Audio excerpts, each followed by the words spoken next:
আরে শ্যাম যে, ভালোই হলো তোর সাথে দেখা হলো। জানি সুব্রতদা বলছিল কোথায় যেন শ্বেতকালী দেখতে যাবে। শ্বেতকালী? শ্বেতকালী? একদম ঠিক শুনেছিস, শ্বেতকালী। পশ্চিমবঙ্গে মোট 4টি শ্বেতকালীর মন্দির রয়েছে, তার মধ্যেই একটিতে আমরা আজকে যাব, আর আশা করি তোদেরও খুব ভালো লাগবে। আজকে আমরা সকলে মিলে মায়ের দর্শন করব এবং তোমাদেরও কিন্তু মায়ের দর্শন করাবো। তো ভিডিওটা কিন্তু প্রথম থেকে শেষ পর্যন্ত জুড়ে থাকো। আজকে আমার সাথে এই ভিডিওর সঙ্গী শ্যাম, সাথে রয়েছে রাহুল এবং Jyoti. So hey WhatsApp public, this is your Subrata and hope you all doing very fantastic. শুরু করছি আজকে একটা নতুন ভিডিও, তাই চাপ নিও না গুলো। তোমরা দেখছো আমার ইউটিউব চ্যানেল এন্ড থেকে শুরু। আর যারা যারা এই মুহূর্তে আমার এই ভিডিও থেকে আমাকে দেখতে করেছো শুরু, ভিডিওটা ভালো লাগলে অবশ্যই ভিডিওটা শেয়ার করো ফ্রেন্ডস এবং ফ্যামিলির মধ্যে, এবং চ্যানেলটা অবশ্যই সাবস্ক্রাইব করো। চলো শুরু করছি আজকের রাইড।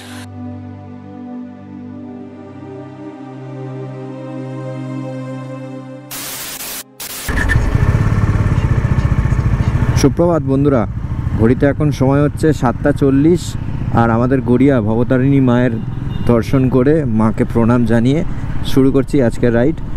আজকে আমাদের ডেস্টিনেশন হুগলির শ্রীরামপুরে অবস্থিত রাজবলহাট।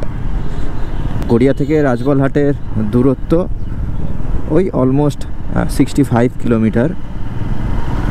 সপ্তাহ শেষে একদিনের ট্যুরের জন্য কিন্তু বেস্ট একটা স্পট আজকে আমরা তোমাদেরকে খোঁজ দিতে চলেছি। প্রথমে আমরা গড়িয়া থেকে বেরিয়ে সোজা যাব হচ্ছে ইএম বাইপাস। দেন ইএম বাইপাস ধরে আমরা সোজা মা উড়ালপুল ধরে সেকেন্ড ব্রিজ ক্রস করব। দেন সেকেন্ড ব্রিজ ক্রস করার পর তারকেশ্বর রোড ধরে আমরা সোজা চলে যাব শ্রীরামপুর। আমরা রয়েছি পাটুলি। আজকে 2রা নভেম্বর। আস্তে আস্তে কিন্তু একটা শীতের আমেজ চলে আসছে, রাইডিংয়ের উপযুক্ত একটা সিজন, যে সময় সমস্ত রাইডাররা একদম ঝড়ের গতিতে এই সময় ভিড় করে সমস্ত টুরিস্ট স্পটে।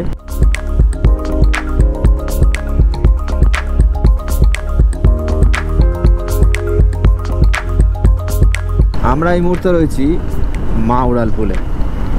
যে উড়ালপুলে উঠলে ড্রোন ছাড়াই কিন্তু কলকাতাকে লাগে অপূর্ব।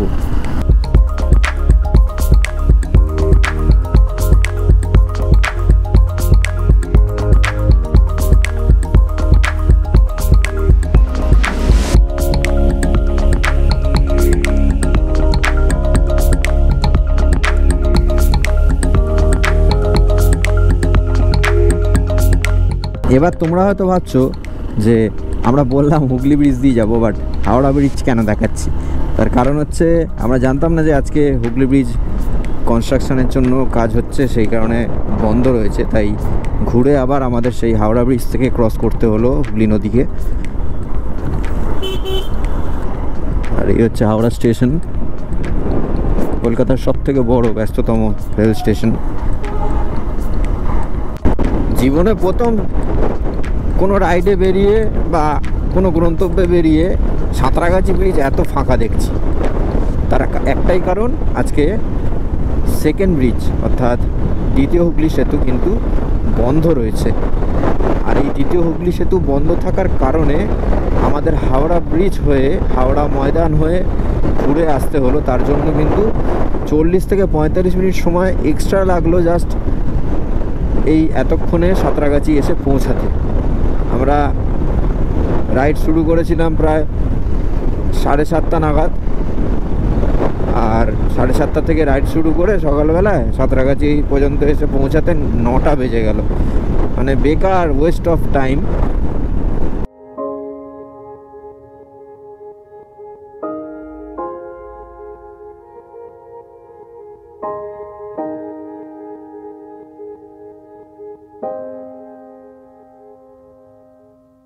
এটা হচ্ছে কোনা এক্সপ্রেসওয়ে। কোনা এক্সপ্রেসওয়েতে উঠেই কিন্তু ডান দিকে একটা ইয়ামাহার শোরুম আছে, আর সেই ইয়ামাহা শোরুমটা ক্রস করার পরেই এই সিগন্যালটা রয়েছে। এই সিগন্যাল থেকে আমাদের নিতে হবে কিন্তু ডান দিক।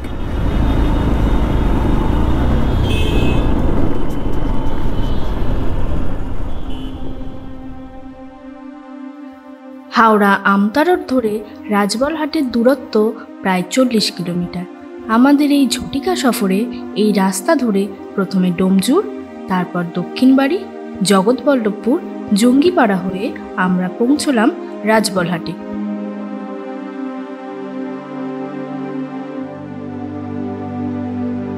বাংলার লোক সংস্কৃতির ইতিহাসে এই রাজবলহাট তাঁত শিল্পের জন্য খুবই জনপ্রিয়। তার সাথে এখানে রয়েছে মা রাজবল্লভীর মন্দির। দেখতে দেখতে আমরা এসে পৌঁছলাম মায়ের মন্দিরের সামনে। এবার তোমরা যারা ট্রেনে চেপে এই স্থানে আসতে চাইছো, তারা হাওড়া থেকে আরামবাগ বা তারকেশ্বর লোকাল ধরে 1 থেকে 1.5 ঘন্টার মধ্যে চলে আসো হরিপাল স্টেশন। তারপর হরিপাল স্টেশনের সামনে থেকে বাস বা টেকার ধরে চলে আসো রাজবলহাট। সময় লাগবে 40 মিনিট এবং বাস বা টেকার তোমরা যেভাবেই আসো ভাড়া লাগবে 30 টাকা। এই হচ্ছে রাজবল্লভী মাতা মন্দিরের মূল ফটক, মানে মন্দিরের ঢোকার মেন গেট।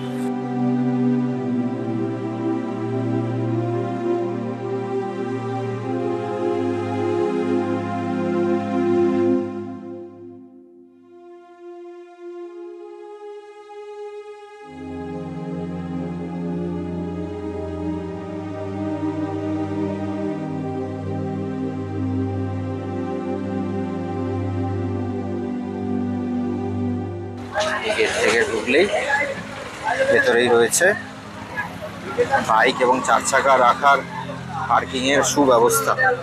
দেখছো সবাই আজকে রোববার বলে কতটা ভিড় রয়েছে। আর এই ডান দিক বাঁ দিক সমস্ত জায়গায় কিন্তু মন্দিরে পূজার সামগ্রী কেনার যে দোকানগুলি সেগুলি রয়েছে। এই মুহূর্তে আমরা এসে উপস্থিত হয়েছি রাজবল্লভী মায়ের মন্দিরে। আর এই মন্দিরে এসে আমরা প্রথমেই মন্দিরে ঢোকার সাথে সাথেই যে পুজো দেওয়ার সামগ্রীর দোকানগুলো রয়েছে তার মধ্যে একটি দোকানে আমরা এসে উপস্থিত হয়েছি, মায়ের আশীর্বাদ দোকানের নাম। তো তোমরা যারা আসছো এই মন্দিরে মায়ের কাছে পুজো দিতে, প্রার্থনা করতে, নিজেদের মনস্কামনা পূরণের উদ্দেশ্যে, তারা কিন্তু অবশ্যই এসো। এবং এই দোকানে আমরা এই দোকান থেকে পুজোর ডালা নেব, কি কি নিচ্ছি সমস্ত কিছুই তোমাদেরকে দেখাবো, একেবারে দেখে নিচ্ছি। দাদা আপনার নাম? অচিন্ত মাটি। আপনার দোকানের নামটা কি রয়েছে? মায়ের আশীর্বাদ পুজোর ডালা সেন্টার। যদি একটু বলে দেন। 9932520099। আপনার এই দোকানে আসলে কি কি সুযোগ সুবিধা পাবে যারা ভক্তরা আসছে মায়ের কাছে? ডালা এখানে যে যেরকম নেবে, এখানে সব থেকে সর্বনিম্ন 20 টাকা থেকে পুজোর ডালা আছে, আপনি যেরকম নেবেন। এবার শাড়ি টাড়ি দিয়ে আপনার 500 টাকা, হ্যাঁ 200-500 যে যেরকম। 14 হাত শাড়ি মায়ের পুজো দেওয়ার আসল জিনিস।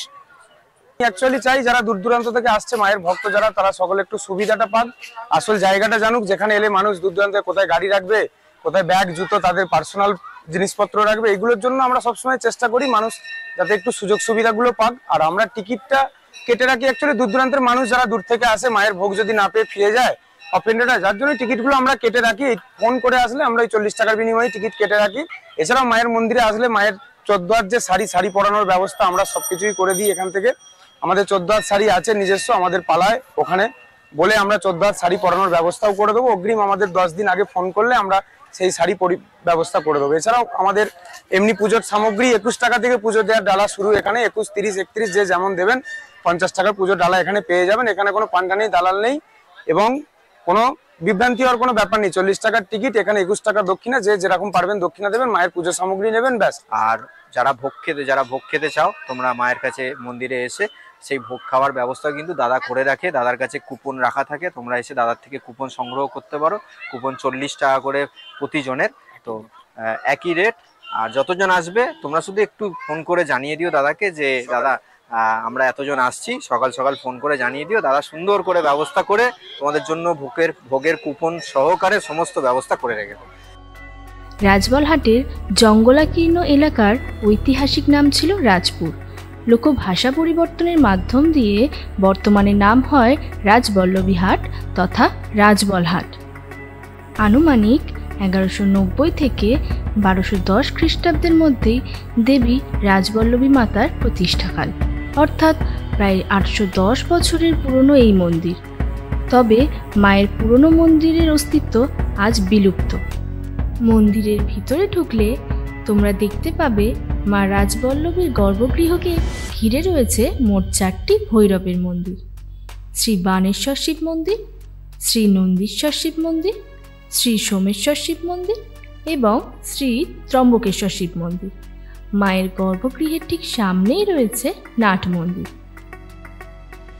যেখানে ভক্তরা পুজো দেওয়ার পর বিশ্রাম নিতে পারবে। প্রথমে পূজার ডালা নিয়ে মায়ের মূর্তির সামনে পূজা অর্পণ করে ঠিক মন্দিরের পাশ থেকে ভিতরে ঢুকে মায়ের গর্ভগৃহের ঠিক পিছনে রয়েছে অঞ্জলি দেবার ব্যবস্থা। এষ সচন্দন ভক্তিপূর্ণ পুষ্পাঞ্জলি বিরূপাক্ষ কালভৈরব সহিতায় রাজেশ্বরী রাজবল্লভী মাতা শ্বেত কালিকা ওই নমঃস্তুতে।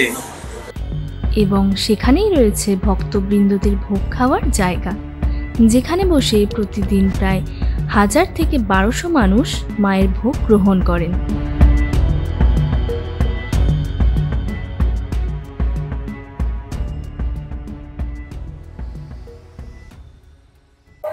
এই মুহূর্তে আমরা আমাদের সাথে পেয়ে গেছি মা রাজরাজেশ্বরী রাজবল্লভী মাতার মূল প্রধান পুরোহিত শান্তনু ব্যানার্জি মহাশয়কে।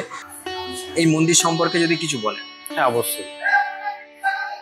রাজবল্লভী যে মাতা, মা হচ্ছে রূপের, মায়ের রূপ হচ্ছে শ্বেতকালী। মা শ্বেতকালী হিসাবে পূজিত হয়। তা শ্যামাকালী, দক্ষিণাকালী, কালীর বিভিন্ন রূপ আছে, তার মধ্যে একটা শ্বেতকালী। 10 মহাবিদ্যার একটা কিন্তু প্রথম মহাবিদ্যা। যেহেতু প্রথম মহাবিদ্যা হচ্ছে কালীর রূপ, এই শ্বেতকালী ওর মধ্যে অন্তর্ভুক্ত। তা শ্বেতকালীর দর্শন বা এই মূর্তির যে নির্মাণ, যে দ্বিভুজা হবে, কি মায়ের নিচে বিরূপাক্ষ থাকবে, কালভৈরব থাকবে, এই যে এখানে কোথা থেকে এলো এই সৃষ্টি বা কিভাবে? মা যেখানে বসে আছেন এটা হচ্ছে একটা ছিল শ্মশান, মহাশ্মশান। পঞ্চমুণ্ডির আশ্রমের উপর মা বসে আছে এবং পঞ্চমুণ্ডির এখানে মহাশ্মশান ছিল। আচ্ছা। একজন সাধকের নাম ছিল, তার নাম ছিল রাম রাঘব ভট্টাচার্য। আচ্ছা। তিনি এই মহাশ্মশানের সর্বসাধারণ হতেন রাম রাঘব ভট্টাচার্য। রাজা সদানন্দ রায় বর্ধমানের মহারাজা, আজ থেকে 750 বছর আগে উনি এখান দিয়ে যাচ্ছিলেন নৌকা করে। তখন এখানে নদী ছিল, এই দামোদরের একটি শাখা, তার নাম হচ্ছে রোন নদী। রোন হচ্ছে শাখা, কার শাখা না? দামোদরের শাখা। সামনে দামোদর নদী আছে, এই দামোদরের শাখা এই মায়ের এখান দিয়ে এখনো আছে, ছোট ছোট শাখা একদম চলে যাচ্ছে।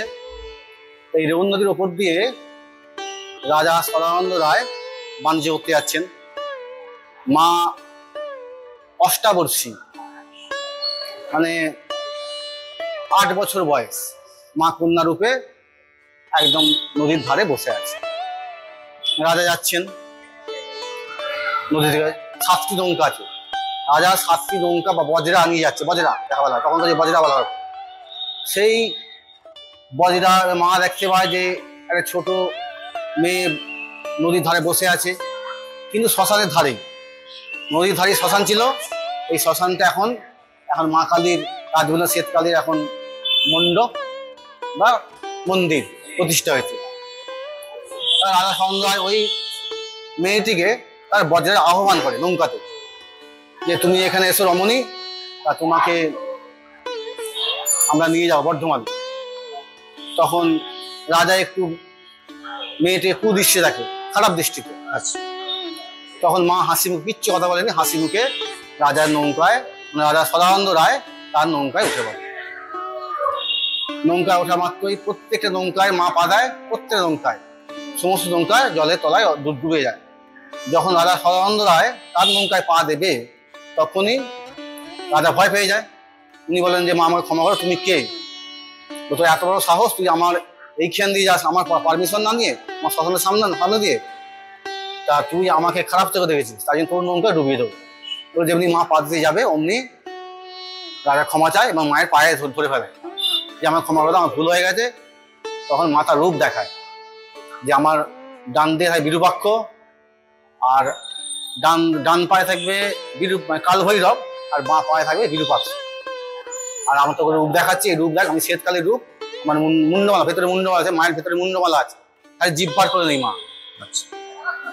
এমনি মায়ের মন্দিরেও 12 বছর অন্তর নবকলেবর হয়, নতুন করে আবার নতুন করে মায়ের মূর্তি প্রতিষ্ঠা হয়। মূর্তি 1-2 মাস বন্ধ থাকে, মায়ের ঘর বন্ধ থাকে, মায়ের ভোগ হয়, মায়ের ঘটে পুজো হয়। 2 মাস পর মায়ের ঘরেই মূর্তি তৈরি হয়। গঙ্গামাটি, কুশ আর বেল কাঠ, ঠিক আছে, এখানে আর নিম কাঠ। এখানে মায়ের মূল উৎসব, বছরের যে মূল দুর্গাপুজো। উৎসব দুর্গাপুজোরই মায়ের দুর্গাপুজোয় আচ্ছা। মেলা হয়, বিশাল মেলা হয়। দুর্গাপুজোয় মা শ্বেতকালী রূপ, কিন্তু দুর্গা রূপে পূজিত হয়। মায়ের সপ্তডিঙি ছোট ছোট নৌকা করা হয়। আচ্ছা। ওই মায়ের দিঘি আছে, যেখানে মা উঠেছিল, হাত হ্যাঁ, দেখিয়েছিল, হ্যাঁ, হ্যাঁ, মা শাখা পড়েছিল। মায়ের সেই শাখা সোনার সিঁদুর কৌটো করে মায়ের বুকে রাখা আছে।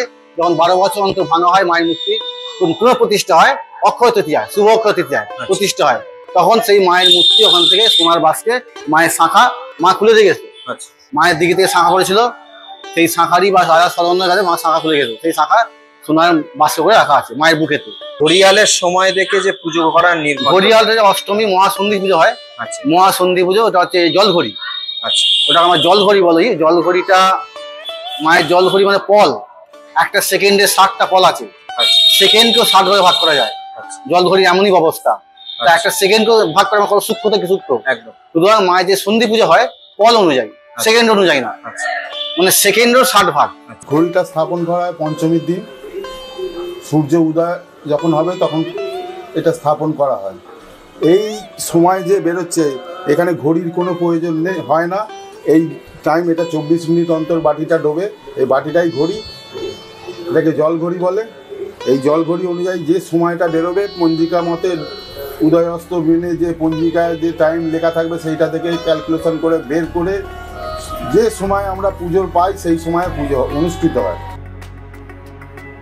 মায়ের অন্তর্দহে মুন্ডমালা বিরাজমান, মায়ের দক্ষিণ হস্তে রূপোর ছুরি বিদ্যমান। ইহার দ্বারা শত্রু সংহার আর অধার্মিকের অধর্মের কর্মফল প্রদান করেন। বাম হস্তে আছে রুধির পাত্র। এই হস্ত দ্বারা মা এই জগৎ সংসারকে তথা ব্রহ্মাণ্ডকে ধারণ করে আছেন। মায়ের দক্ষিণ পদে কাল ভৈরব শায়িত। এই ভৈরব এতই চঞ্চল ও উগ্র, মা ইহাকে বুকে পা দিয়া চাপিয়া রেখেছেন। বাম পদে আছেন বিরূপাক্ষ। বিরূপাক্ষ হল সদাশিব। কাল পুরাণে লেখা আছে মা যখনই এই দুই ভৈরবের মাথা হইতে পা তুলিয়া নেবেন, তখনই এই দুই ভৈরব পাপময় জগৎ সংসারকে বিনাশ করবেন, অর্থাৎ সত্য যুগের সূচনা হবে।